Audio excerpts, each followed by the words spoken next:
സ്വാഗതം. കാലടി ആദിശങ്കരാചാര്യരെ ജന്മസ്ഥലം കേരളം ഏറ്റവും കൂടുതൽ അഭിമാനിക്കേണ്ടത്, ഏറ്റവും കൂടുതൽ പുണ്യമായിട്ടുള്ളത് ശങ്കരാചാര്യരെ ആയിരിക്കേണ്ടതാണ്. കാരണം അത്രയും വലിയ ഒരു വിപ്ലവകരമായിട്ടുള്ളൊരു മാറ്റമാണ് അദ്ദേഹത്തിൻ്റെ ജന്മം കൊണ്ടും അദ്ദേഹത്തിൻ്റെ പ്രവർത്തനങ്ങളെ കൊണ്ടും ഭാരതത്തിന് മാത്രമല്ല പ്രപഞ്ചത്തിന് തന്നെ വന്നിട്ടുള്ളത്. ശങ്കരാചാര്യരെ പറ്റി ഇന്ന് അറിയാത്തവരാരുമില്ല. പ്രത്യേകിച്ച് കേരളത്തേക്കാൾ കൂടുതൽ കേരളത്തിന് വെളിയിലാണ് അദ്ദേഹത്തിൻ്റെ മഹത്വവും ഏറ്റവും കൂടുതലുള്ളത്.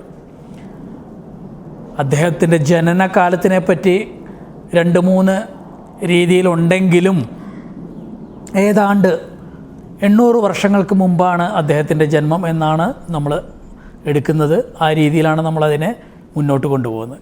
കേരളത്തിലെ കാലടി അടുത്തുള്ള ഇല്ലത്താണ് അദ്ദേഹത്തിൻ്റെ ജനനം. അതൊക്കെ ഈ കഥകളും കാര്യങ്ങളും എല്ലാം എല്ലാവർക്കും അറിയാവുന്നതാണ്.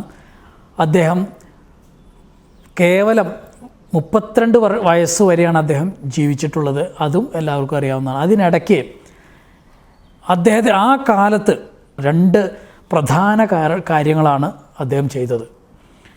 ഒന്ന്, അതുവരെയും അതിനു മുമ്പും ഭാരതദേശത്തിലെ കേരളത്തിലെ ഏറ്റവും പ്രധാനമായിട്ട് നിലനിന്നിരുന്നത് ദ്വൈത സിദ്ധാന്തം എന്ന് പറഞ്ഞ ഒരു സിദ്ധാന്തമാണ്. ദ്വൈത സിദ്ധാന്തം എന്ന് പറഞ്ഞാൽ ചുരുക്കത്തിൽ പറയുകയാണെങ്കിൽ ദ്വൈതം എന്നാൽ 2 എന്നാണ് അർത്ഥം. ദ്വൈതമായിട്ട് എല്ലാം, ഞാൻ വേറെ, എൻ്റെ ആത്മാവ് വേറെ, എൻ്റെ ദൈവം വേറെ, ഇതെല്ലാം ഞാനും ദൈവവും വേറെ ഒന്നല്ല. ദൈവം എന്നൊരു പരമമായ ഒരു ഉന്നതമായ ഒരു സത്യമാണ്, സങ്കല്പമാണ്. അത് ഞാനല്ല, ഞാനുമായിട്ട് അതിന് ബന്ധമില്ല എന്ന ദ്വൈത സിദ്ധാന്തമാണ് അതുവരെയും ഉണ്ടായിരുന്നത്. അതിൻ്റെ ഭാഗമായിട്ടാണ് സമുദായത്തിലും ഒരുപാട് ദ്വൈത ചിന്തകളും ദ്വൈത പ്രവർത്തനങ്ങളും ഡിസ്ക്രിമിനേഷനൊക്കെ ഒരുപാട് വന്നിട്ടുള്ളത് നമുക്കറിയാം. ഉച്ചനീചത്വങ്ങളൊക്കെ, ഞാൻ വേറെ നീ വേറെ എന്നുള്ള രീതിയിലുള്ള ചിന്തകളും പ്രവർത്തികളും ഒക്കെ ശക്തമായിട്ട് നിലനിന്നിരുന്ന കാലത്താണ് ശങ്കരാചാര്യരെ വളരെ ചെറിയ പ്രായത്തിൽ, വളരെ കുഞ്ഞായിരിക്കുമ്പോൾ ഇതല്ല ശരി, അദ്വൈതമാണ് ശരി എന്ന് ആദ്യമായിട്ട് സമൂഹത്തോട് പറഞ്ഞത്. അത് വലിയ വിപ്ലവമായിരുന്നു. വലിയൊരു ചലനം സമൂഹത്തിലുണ്ടാക്കി. നമ്മുടെ മനസ്സിലും ആത്മാവിലും ശരീരത്തിലുമാണ് ദൈവം കുടികൊള്ളുന്നത്. നമ്മളാണ് ദൈവം, വേറെ ഒന്നല്ല. നമ്മൾ ദൈവമായി തീരണം. ദൈവത്തിന് തുല്യമായിട്ടുള്ള പ്രവർത്തികളും അതുപോലുള്ള കാര്യങ്ങളും ചെയ്ത് നമ്മൾ ദൈവതുല്യരാകണം. ദൈവം എന്നൊരു സങ്കല്പമാണ്, അത് അത്യുന്നതമായിട്ടൊരു സങ്കല്പമാണ്, അതാണ് നമ്മളിലുള്ളത് എന്ന് ആദ്യമായിട്ട് സമൂഹത്തോട് പറഞ്ഞതുകൊണ്ടാണ് ആദ്യമായിട്ട് പറഞ്ഞതുകൊണ്ടാണ് ആദിശങ്കരാചാര്യർ എന്നൊരു പദവി വരെ അദ്ദേഹത്തിന് വരാൻ പിൽക്കാലത്ത് ഉണ്ടായ കാരണം. പക്ഷേ ഇത് അന്നത്തെ കാലത്ത് ആരും ഇത് അംഗീകരിക്കാൻ തയ്യാറായിട്ടില്ല. പ്രത്യേകിച്ച് കേരളത്തിലെ ബ്രാഹ്മണ സമൂഹം ഇദ്ദേഹത്തിനെ വളരെയധികം തിരസ്കരിച്ചു. ഇത് അംഗീകരിച്ചില്ല. മാത്രമല്ല, അദ്ദേഹം ഈ നിലപാടുമായിട്ട് മുന്നോട്ട് പോയപ്പോൾ അദ്ദേഹത്തിനെ ഭ്രഷ്ട് കൽപ്പിക്കുക വരെ ചെയ്ത ചരിത്രവും കാര്യങ്ങളെല്ലാം നമ്മുടെ മുന്നിലുണ്ട്. ഇതായിരുന്നു അദ്ദേഹം ചെയ്ത ആദ്യത്തെ വിപ്ലവം. അദ്ദേഹം ചെയ്ത അടുത്ത വലിയൊരു പ്രപഞ്ചത്തിന് തന്നെ ചെയ്ത വലിയൊരു വിപ്ലവമാണ് അദ്ദേഹത്തിൻ്റെ യാത്ര. നമുക്കെല്ലാവർക്കും അറിയാം, ദിഗ്വിജയം എന്നാണ് ആ യാത്രയെ നമ്മൾ അറിയുന്നത്. അത് ഈ അദ്വൈത സിദ്ധാന്തം, അതും ഏത് കാലത്താണ് നമ്മൾ ആലോചിക്കണം.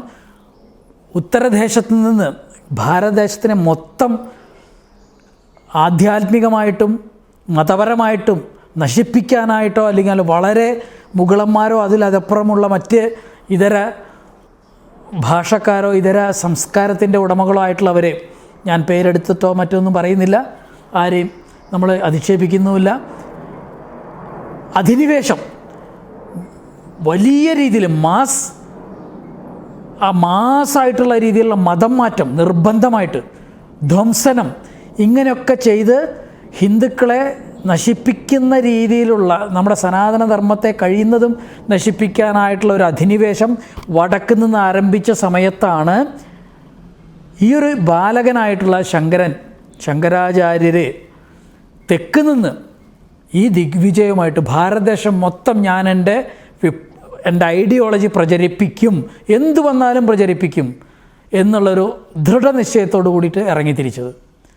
അത് ഭാരതത്തിന് വലിയ മാറ്റങ്ങളുണ്ടാക്കി. കാരണം അതുവരെ ഭാരതത്തിൽ മൊത്തം ദ്വൈത സിദ്ധാന്തമാണ് വലുത്, അതാണ് ശരി എന്ന് പറഞ്ഞ് നടന്നുകൊണ്ടിരുന്ന സമയത്താണ് ഈ ഒരു സിദ്ധാന്തവും കൊണ്ട് ഇതാണ് ശരിയെന്ന് പ്രസംഗിക്കുകയും പ്രവർത്തിച്ച് കാണിച്ചു കൊടുക്കുകയും എന്താണ് ക്ഷേത്രമെന്നും അതിൻ്റെ ആവശ്യം എന്താണെന്നും ഇത് തെക്ക് നിന്ന് ആരംഭിച്ച് അദ്ദേഹം ഒരുപാട് ക്ഷേത്രങ്ങളും ഒരുപാട് കാര്യങ്ങളും ചെയ്ത് ഒരുപാട് അന്നത്തെ കാര്യങ്ങൾ നമ്മുടെ അറിവിൽ പറ്റുന്ന ഒരുപാട് കാര്യങ്ങൾ അദ്ദേഹം ചെയ്ത് മാറ്റങ്ങളുടെ വലിയൊരു മതിൽ, വിപ്ലവ മതിൽ സൃഷ്ടിച്ചു അദ്ദേഹം ഭാരതത്തിൽ. അതാണ് ഈ മറ്റുള്ള മതക്കാരെ ഇന്നും ഒതുക്കി നിർത്തുന്നത്. നമ്മുടെ സംസ്കൃതി, ഹൈന്ദവ സംസ്കാരം അല്ലെങ്കിൽ സനാതനധർമ്മം നിലനിൽക്കാൻ വേണ്ടിയിട്ട് അദ്ദേഹം 4 ഭാഗത്തും ഭാരതദേശം 4 ദിക്കിലായിട്ട് 4 മഠങ്ങൾ സ്ഥാപിച്ചു. ഇതും നമുക്കെല്ലാവർക്കും അറിയാം, ചതുർമഠങ്ങൾ എല്ലാവർക്കും അറിയാവുന്നതാണ്.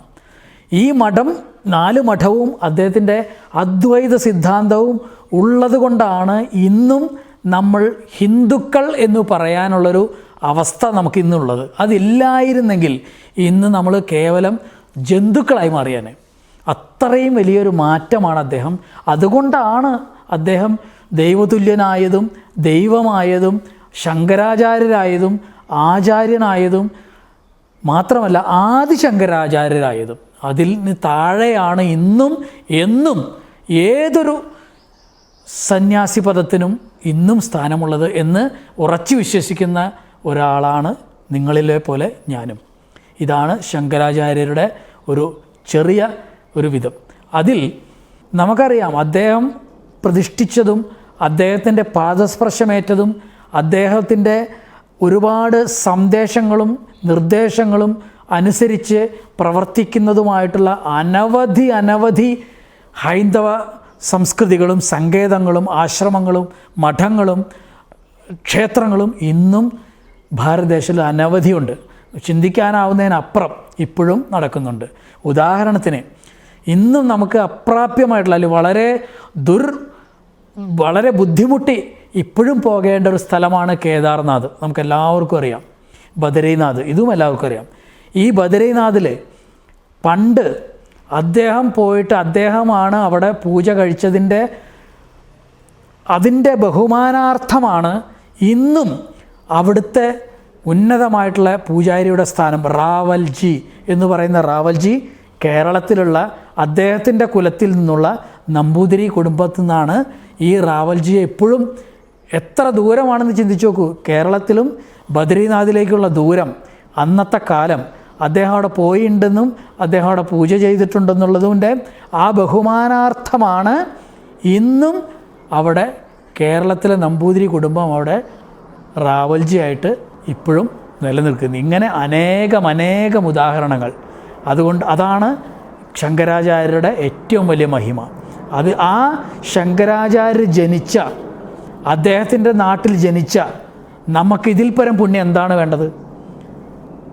ഇതിൽ പരം പുണ്യം, ഇങ്ങനെ ഒരു മഹാത്മാവ് വെറും 32 വർഷം കൊണ്ട് ജനിച്ച അദ്ദേഹത്തിന് പരം പുണ്യം നമുക്കൊരിക്കലും ലഭിക്കാനില്ല. അദ്ദേഹത്തിൻ്റെ പിൻതലമുറക്കാരായിട്ട് അദ്ദേഹത്തിൻ്റെ നാട്ടിൽ ജനിച്ചു എന്നുള്ളത് കൊണ്ട് തന്നെ നമ്മളെല്ലാം പുണ്യാത്മാക്കളായി മാറി. നമ്മൾ അദ്ദേഹം ചെയ്ത കാര്യങ്ങളുടെ 1000-ലൊരു അംശം നമുക്ക് എന്തെങ്കിലും സമൂഹത്തിനോട് ചെയ്യാൻ കഴിഞ്ഞാൽ, അദ്ദേഹത്തിൻ്റെ സന്ദേശം പ്രചരിക്കാൻ കഴിഞ്ഞാൽ നമ്മുടെ ജീവിതവും ധന്യമാവും. അതായിരിക്കട്ടെ നമ്മുടെ എല്ലാവരുടെയും ലക്ഷ്യം. അതാവണം നമ്മുടെ എല്ലാവരുടെയും ലക്ഷ്യം. അതായിരിക്കും നമ്മുടെ എല്ലാവരുടെയും ലക്ഷ്യം.